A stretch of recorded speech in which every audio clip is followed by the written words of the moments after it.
am Lakshmi Prasanna, Assistant Professor, Department of ECE, Institute of Aeronautical Engineering.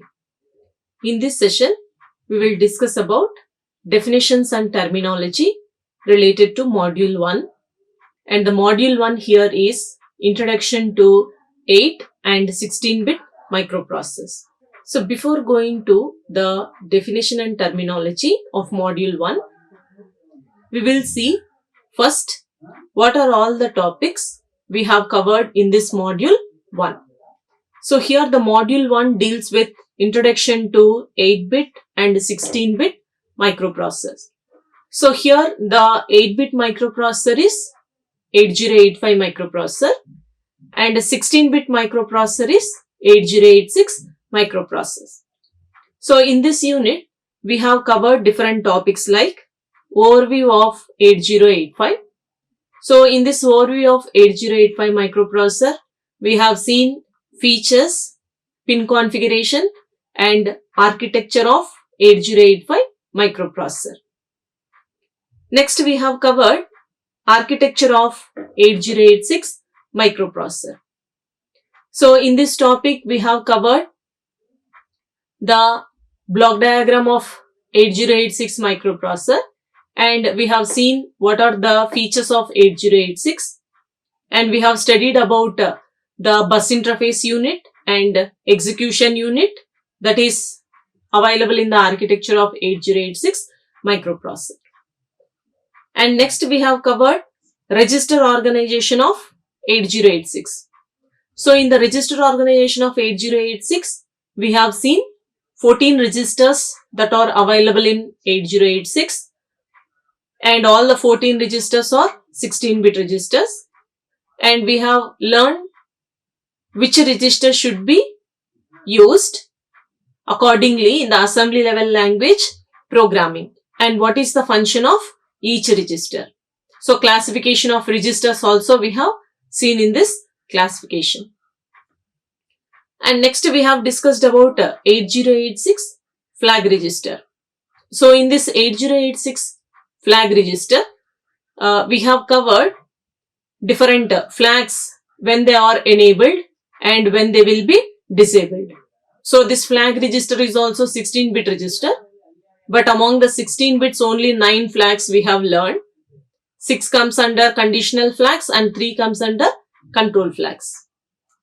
And next we have covered addressing modes of 8086 microprocessor. So this addressing modes, different addressing modes we have studied. This addressing modes is very useful during assembly level language programming. So under this, we have studied about different addressing modes like immediate addressing mode, register addressing mode. So different addressing modes we have covered and we have also seen how the general format of that addressing mode should be. And next we have covered instruction set of 8086 microprocessor and we have seen different classifications that are available in the instruction set of 8086 microprocessor. So we have covered the classifications of instruction set like arithmetic and logical instructions, data transfer instructions, branch instructions, mission control instructions, shift and rotate instructions, okay, flag manipulation instructions. So all these are different classifications we have studied in this instruction set of 8086 microprocessor. So in the classification, we have learned different types of instructions, particular instruction general format and the function of each instruction. Next we have covered about this assembler directives. So here this assembler directives are special instructions where machine codes are not developed. So in this assembler directives, we have studied different assembler directives like define byte, assume, even, global. So all these are different assembler directives we have learned. So these assembler directives are directions for the assembler. And here this assembler directives is also very useful during assembly level language programming.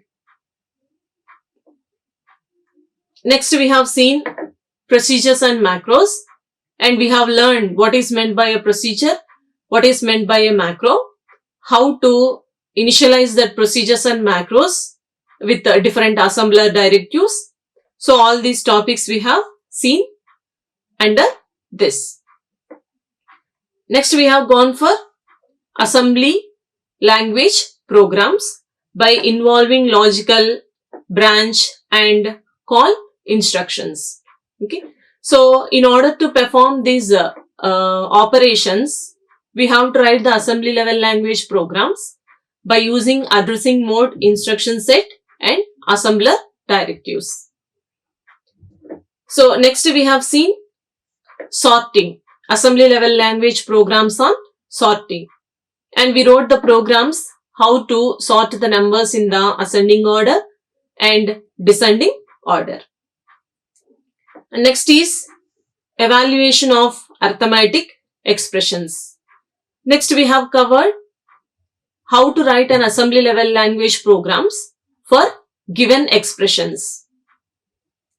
And next topic is string manipulations. So this topic also comes under programming only. So in order to perform these string manipulations, we have to write the assembly level language programming. So here we have learned different assembly level language programs to perform string manipulations, like how to write an assembly level language program to insert a byte in a string, to delete a byte in a string, to move a block of data from one location to other location, to reverse a string, and also we have seen how to find a number or character, that is how to search a number or character in a string. So all these are the assembly level language programs we have covered under this string manipulation. So this is what about the syllabus that we have covered in this module 1. Now, based on all these topics, we will see what are different definitions and terminologies that are related to all these topics. So coming to the definition and terminology of module 1, here define microprocessor. That means what is the definition of microprocessor? Here microprocessor is a controlling unit of a microcomputer that is fabricated on a small chip, and it is capable of performing arithmetic and logical operations by communicating with other devices connected to it. Okay. So here microprocessor, it is a controlling unit. It is going to perform some operations on the devices that are connected to it. And next is, what are assembler directives? So here assembler directives means they are directions for the assembler, linker and loader. So assembler directives directs the assembler to do specific task, or assembler directive can also defined as assembler directives or instructions to the assembler. So if we see DB, DT, DW, DQ, assume, even, okay, all these comes under assembler directives because they are directions for the assembler to perform specific task. And next one is, what is defined byte directive? So here this DB represents defined byte. So this DB is one of the assembler directive. So here this B stands for byte. So this defined byte, it is an assembler directive which is used to reserve a byte of memory location. So DB, it is a defined byte directive. It is used to declare a byte type variable or to store a byte in a memory location. And what is an input device? Here, a device that allows input of information to a computer. It is called an input device. That means any device that gives input to a computer is called as input device. Next, what is an interface? So here, interfacing means connecting microprocessor with various peripherals to perform various data operations and controlling the devices. That means the connection that is being done between microprocessor and different peripheral devices in order to do some operations and in order to operate the devices, we call it as interfacing. What is CISC processor?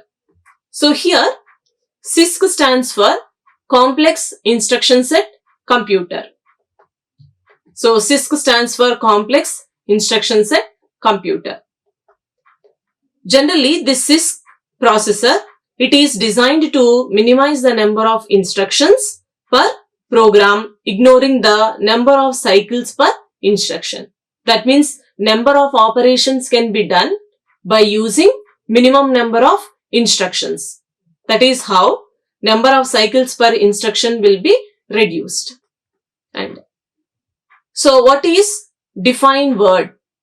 DW, directive. So here this DW stands for define word. This DW is also one of the assembler directive. So here W stands for word. So word represents 16 bits. So this assembler directive is going to reserve a word memory, a word storage in a memory location. So DW directive is used to define a variable of type word or to reserve a storage location of a type word in a memory.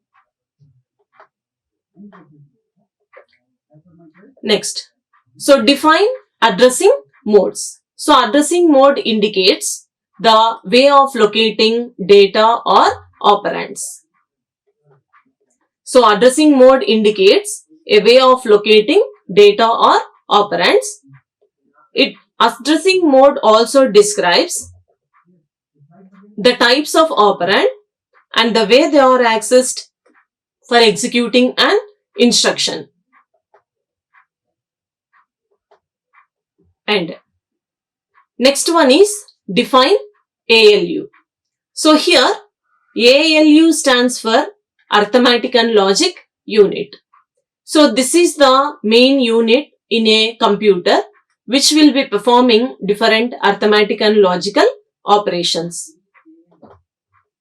So here ALU stands for Arithmetic and Logic Unit.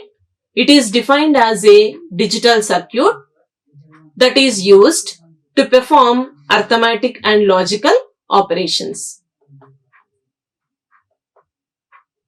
And next is what is an instruction format. So generally here any instruction format will consist of two fields. One is opcode and another one is operand. Okay. So this is the general instruction format.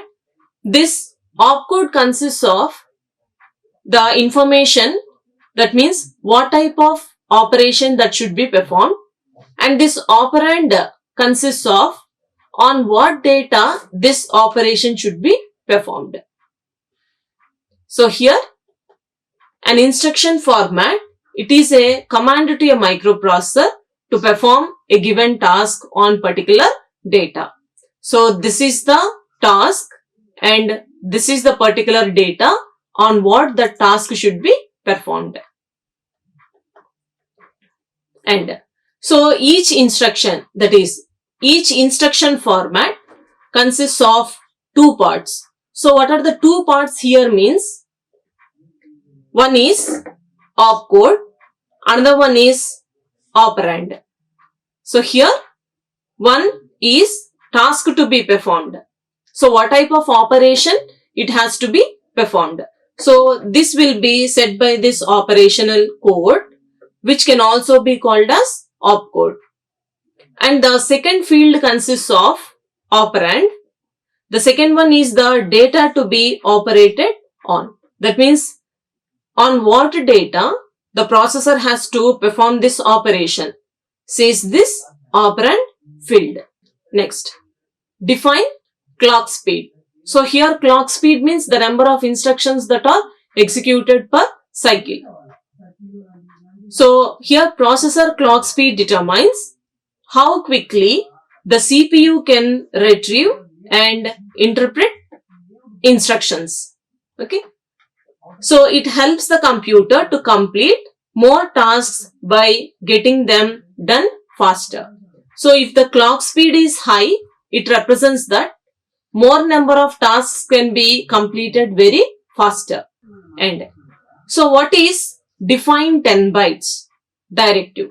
So here define 10 bytes, DT stands for define and here T stands for 10 bytes. So this DT is also one of the assembler directive like DB and DW. So as we know DB, it is used to store a byte of, it is used to reserve a byte in a memory location, whereas DW stands for, it is used to reserve a word in a memory location. Here define 10 bytes, that is DT. It represents, it is going to reserve 10 bytes in a memory location. This is also one of the assembler directive. So the DT directive directs the assembler to define the specified variable requiring 10 bytes for its storage and initialize the 10 bytes with a specified values. And next one is define assembler. So generally assembler directive means it is directing the assembler. Okay. So here define assembler means an assembler is a program that converts assembly language into machine code. So converting assembly language into machine code, it will be done by the assembler. And next one is define program. So here define program means what is a program? Program consists of some set of instructions which need to perform a specific task. So the instructions required to perform a specific task can be called as a program. And next one is define instruction. So instruction means it says the type of operation that should be performed, what it has to do. So instruction, it is a command to the microprocessor to perform a specific task. For example, if you see like move, okay, so add, subtract, okay, shift right, rotate right. So all these are different instructions, commands to the microprocessor to perform a specific task. So what is the specific task here means moving the data. And what is the specific task by this add instruction means adding the contents of source and destination. So subtracting the contents of source from the contents of destination. And what is the specific task by SHR means shift right the data that is present in destination by count number of times. Okay. So here instruction is a command to the microprocessor to perform a specific task. And next, define mnemonics in assembly language. So here mnemonics are commands that we are entering in the program to perform a specific task. So generally here the instruction format, it consists of two fields. One is opcode field, another one is operand field. Okay. So that instruction format, generally whatever we are writing, that comes under this mnemonics. So mnemonic in assembly language is an abbreviation for an operation. So same, for example, if you use ADD, so it represents add instruction. So if you write MOV, it is an abbreviation to perform move operation. So if you write SHR, shift right, it is an abbreviation to perform the data towards, to perform shifting of the data towards right by 1 bit. Okay. So all these are the abbreviations for the operation. So abbreviation to perform specific operation can be written in the form of mnemonics in the assembly level language programming. So it is entered in the operation code, which is called as opcode field for each assembler program instruction. So generally here the instruction format, if you see, the instruction format consists of two fields. One is opcode, which is called as operational code. Another one is operand. Okay. So here whatever the thing we are writing in the opcode, it says the type of operation, that is nothing but the abbreviation for an operation. So generally whatever you are writing in this opcode can be called as mnemonic. And next one is, what is architecture? Architecture is the study of the internal logic circuitry. That means here what is architecture means? The study of internal circuitry, like what are different blocks that are available, what is the function of each block, okay, how many registers are available, what are different pins that performs different function. Study of all these internal logic circuitry of any microprocessor, generally it is called as an architecture.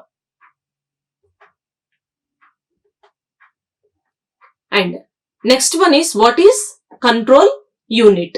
So this is one of the unit present in the architecture in order to perform all the control operations. So here a control unit is the main component of the CPU, that is central processing unit in a computer, that direct the operations during the execution of a program by the processor or computer.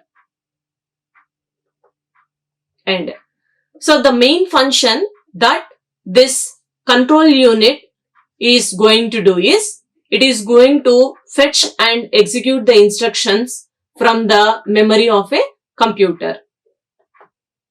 And so the function of the control unit is, it receives the input instruction from the user and converts it into the control signals. So here the control signals may be read, write, whatever it may be. It is going to produce the control signals, which are then given to the CPU in order to perform further execution. Next. So what is system bus? So here address bus, data bus and control bus together is called as system bus. So generally this system bus is used for connecting the external devices to the microprocessor. So system bus is used as a communication path between microprocessor and peripheral devices. And we can also call system group, system bus, as a group of wires that are used to carry the information in the form of bits. So here in the form of bits means it may be zeros and ones. And next one is, what is assume directive? So here we have seen different assembler directives like DB, DW and DT. In the same way, one of the assembler directive is assume. Okay. So assume is an assembler directive which is going to assume the name of the logical segment.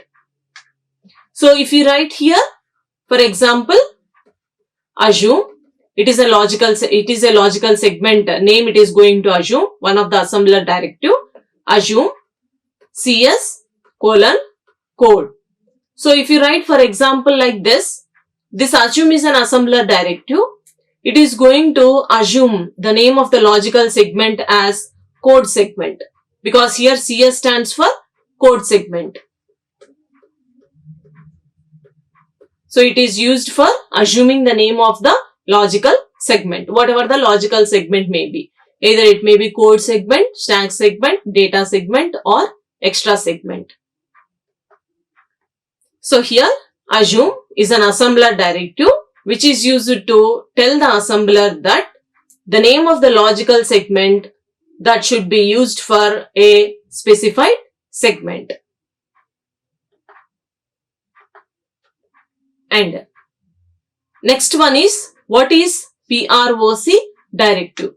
So here PROC, this is also one of the assembler directive. Okay. So PROC is an assembler directive which represents procedure. So here procedure is a small program which can be called in the main program whenever it is required. So in order to say to the assembler that it is a procedure, we have to use the assembler directive on the top of the procedure as PROC and the procedure name. So PROC, it is an assembler directive which is used to identify the start of the procedure. So procedure is a simple small program. On the top of that program, you have to use this PROC as an assembler directive. Then the assembler will understand that it is a procedure. Okay. So the term near or far is used to specify the type of the procedure. So here the type of the procedure may be either near procedure or far procedure. Okay. So before this PROC, assembler directive to indicate procedure, we can write here near procedure or we can write far procedure. Okay. So near procedure means it indicates near and far. So these two indicates where the procedure is present, whether it is at what distance that procedure is present.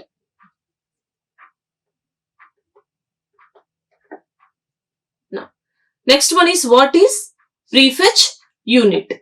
So this is a prefetch unit. It is present. It is one of the unit that is present in the architecture of a microprocessor. So what is the function of this prefetch unit?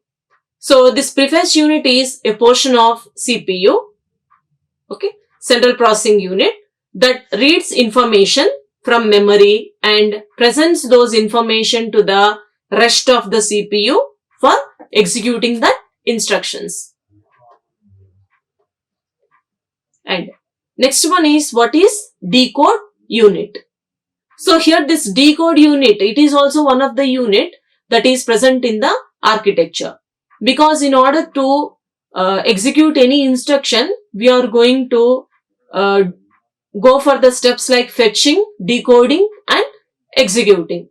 So the decoding operation in the CPU or microprocessor will be done by this decode unit. So here the decode unit decodes or translates the complex machine language instructions into simple format. Simple format means which is easily understandable by the arithmetic and logic unit and also which is easily understandable for the registers. And so it makes the processing more efficient. And next one is, what is a flag register? So here, after ALU, we are having this flag register. So if we consider 8085, flag register will be 8-bit. If we consider 8086, flag register will be 16-bit. So whatever the size of the flag register is, after performing any arithmetic and logical operations, the result will be stored in the registers, but the status of ALU will be reflected on this flag register. The status of ALU will be set by this flag register. So here, this flag register is called a special purpose register. Now, so depending on the value of result after arithmetic and logical operations, that means based on the result of ALU, the status of that ALU will be reflected on the flag register by indicating the flag bits as 0 and 1. So if the flag bit is 0, it indicates that the flag bit is reset. If the flag bit after ALU, if it is 1, it indicates that the flag bit is set. And next one is, what is carry flag? So this carry flag, it is one of the bit that is available in the flag register. So after performing any arithmetic and logical operations, if the result of the ALU consists of carry, then this carry flag bit will be set.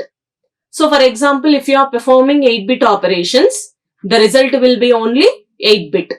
But in any case, if the result is more than 8-bit, then we say that the carry flag bit is set.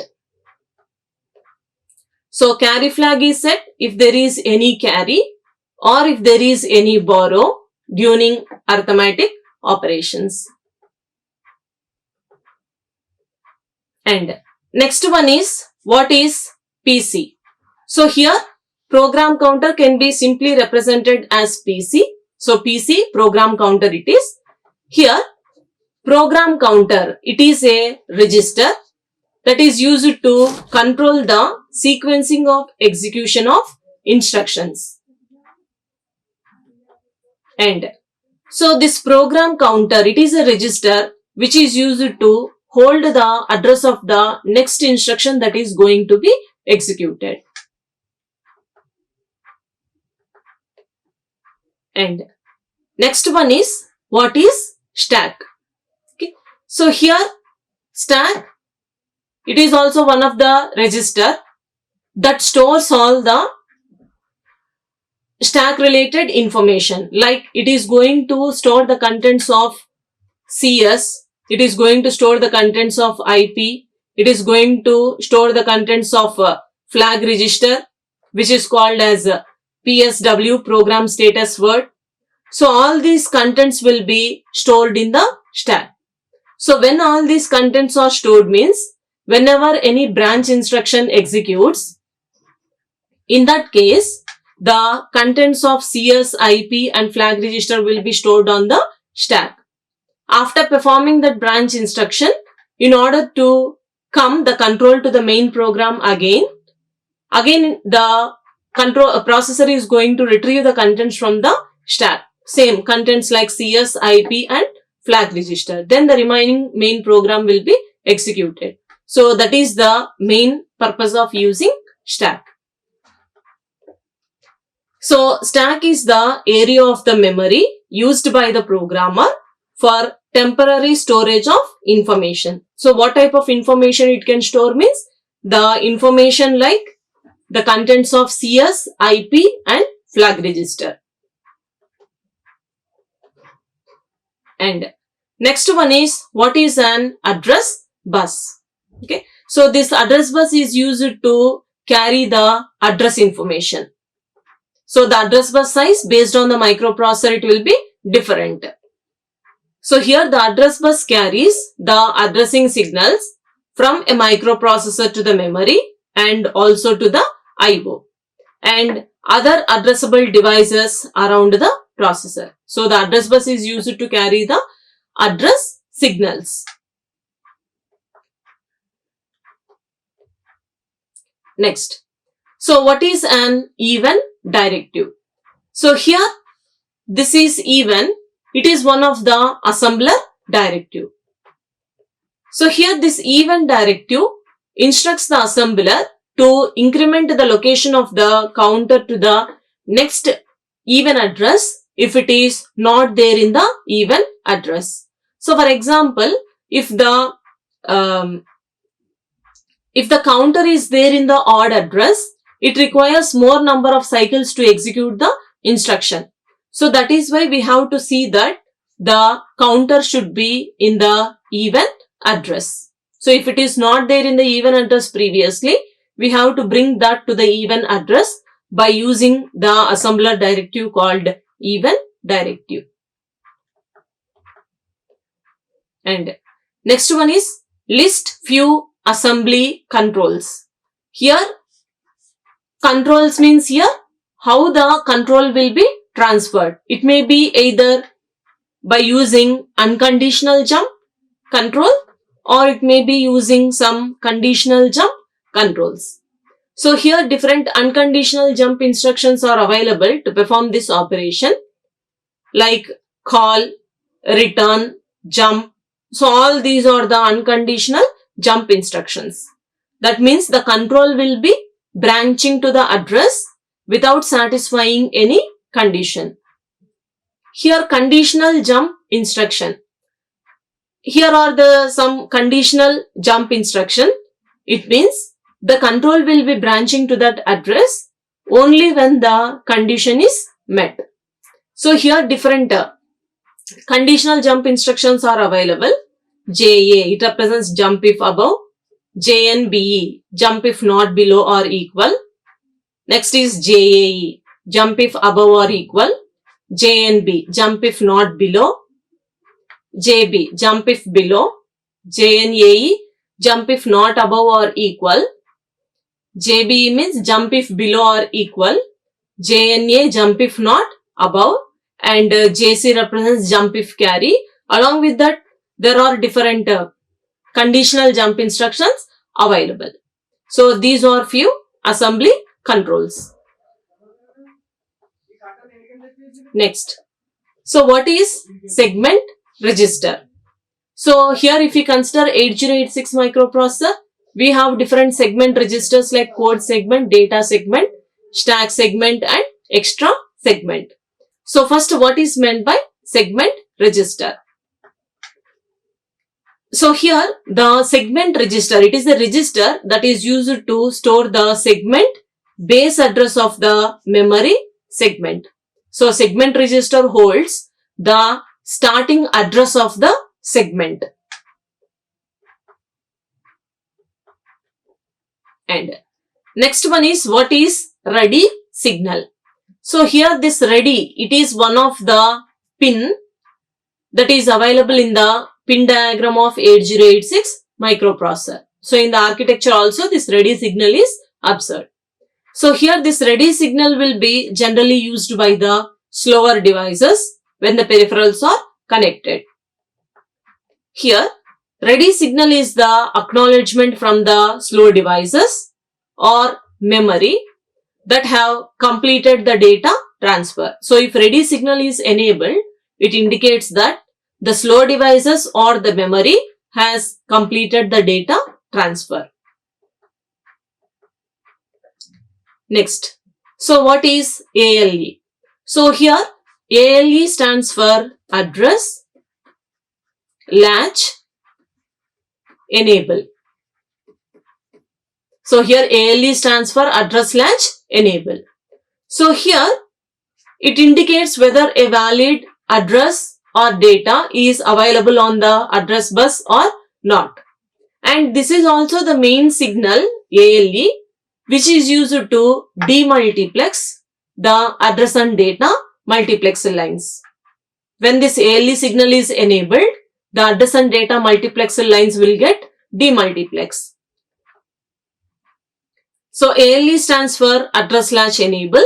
This signal indicates the availability of valid address or address and data lines.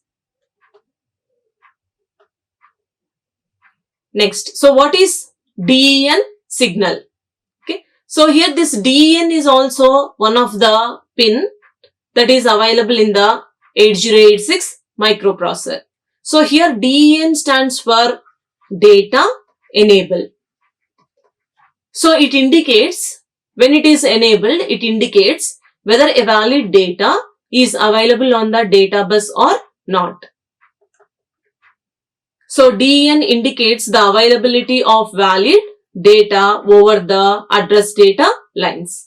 Because here this DEN is used to say whether a valid data is available, but whereas ALE signal, it is used to say whether a valid address is available on the address data lines, because here address data lines are the multiplex lines in 8086.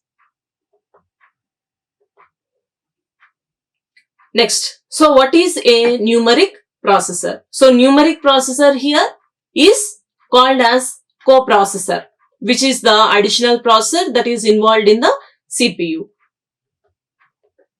Now, so a numeric processor is 8087. It is a coprocessor which has been designed to work under the control of 8086 microprocessor and it additional numeric processing capabilities. That type of processor is called as numeric processor. Next, define bit. So binary data which is represented in the form of 0 and 1 can be called as bit. So here a bit, so binary digit, generally in the short form we will call as a bit. It is the smallest unit of measurement used to quantify a computer data. So it consists of binary values like 0 or 1. Now, coming to the architecture point of view, what is von Neumann architecture? That means how the program and data are resided. That only differentiate the architectures von Neumann and Harvard.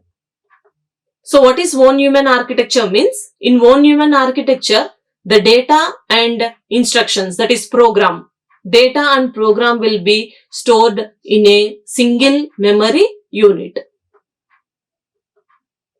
And next one is what is Harvard architecture. So this architecture also says how the program memory and data memory are resided. So in the von Neumann architecture, both are resided in the same memory, whereas in the Harvard architecture, the data and instructions. So instructions here means program. They will be stored in separate memory units. And next one is what is assembly arithmetic instructions. So the instructions that are going to perform different arithmetic operations comes under this arithmetic instructions. So assembly arithmetic instruction provides the instructions such as addition, subtraction, multiplication, division, increment and decrement operations to perform arithmetic operations which test according to the need of the program.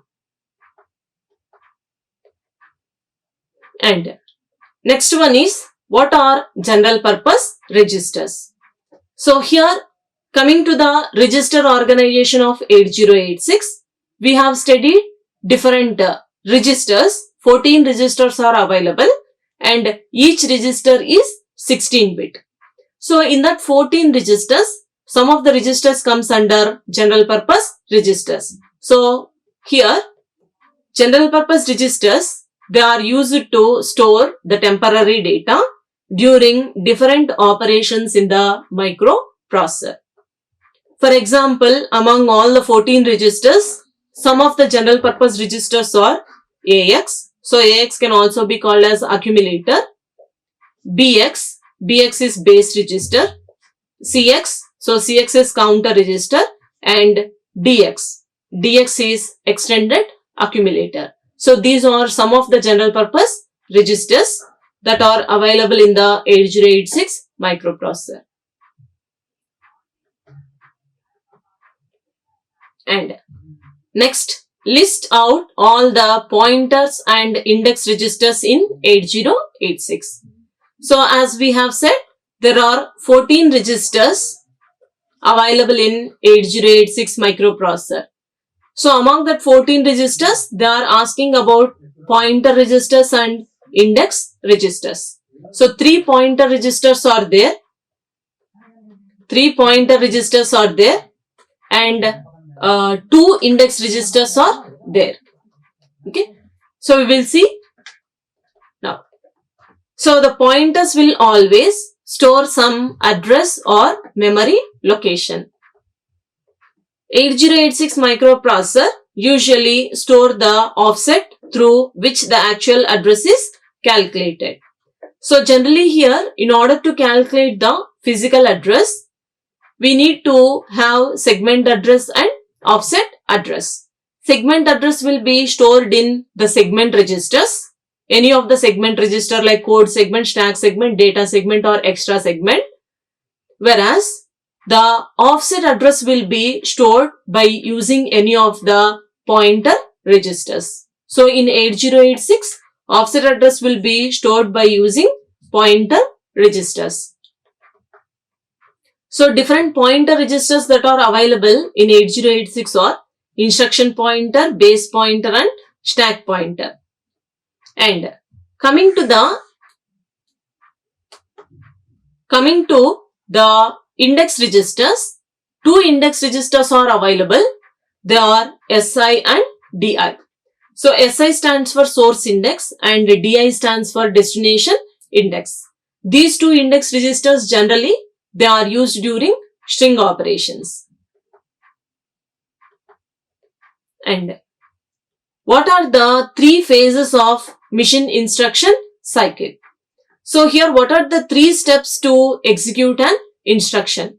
So here the three phases of machine instruction cycle is fetching, decoding and executing.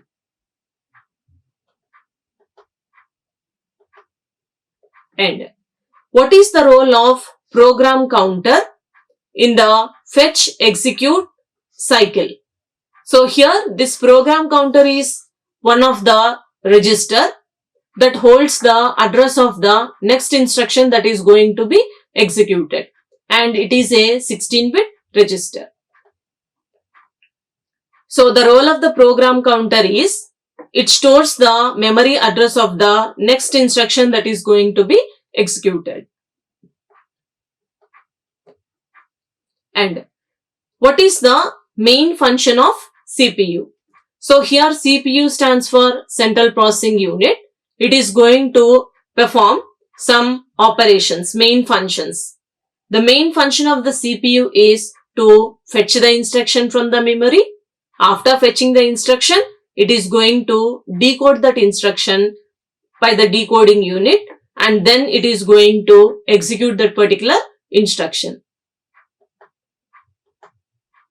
And so here what are the correct order steps to execute an instruction? So in order to execute an instruction, the three steps that will be followed sequentially are here fetching, decoding and executing. So this is what about the definition and terminology related to module 1, that is 8-bit and 16-bit microprocessors. Thank you. Like, share and subscribe. Hit the bell icon for more updates.